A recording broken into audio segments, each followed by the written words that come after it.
কি সুন্দর ওট দেখছস? আরে এটা ফুট পারে কি এটি তাহলে? আরে বেটা ওট জীবনে দেওয়া তাই তো। আরব দেশের মধ্যে খুব সুন্দর হয়েছে ওট। আর ওট হচ্ছে নবীজির কালানের, বুঝছস? কি সুন্দর ওট দেখছস? এই ওট দেখলে মানুষের মন বইরা যায়, বুঝছস তুই? তখন তো দেখ ওট আসলে আমগো নসিবে নাই ওট খাওয়ার মতন, কিন্তু ওট দেখার নসিব তো আল্লাহ দিছে। দেখছস কি সুন্দর ওট।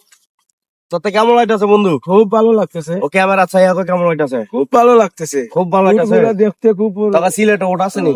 হ্যাঁ আছে সিলেটে ওট আছে? আছে একই লোকই সিলেটে মরুভূমি আছে রে। আছে দি সিলেটে হাগল রে। একটা হেতার সিলেটে মরুভূমির মধ্যে বলে ওট আছে। সেটা কি তা কয় সিলেটটা? সিলেট ওট আছে নি? আরে মানে ভিডিও করা লাগবো না, উঠ আছে নি, উঠ লাগি বাংলাদেশ বাংলাদেশে ওট নাই? বাংলাদেশে কুরবানির মধ্যে ওট পাই করতে তুই আর এই সব দুবাইতে, সৌদিতে, আরব কান্ট্রিতে, ইন্ডিয়াতে উঠ পাবি কই? হ্যাঁ ইন্ডিয়া উঠ আছে এনতেনে উটের উঠলে পাহাড়ও। জানো এনতেনে উঠলে যায়, হ্যাঁ কিছু বুঝে না।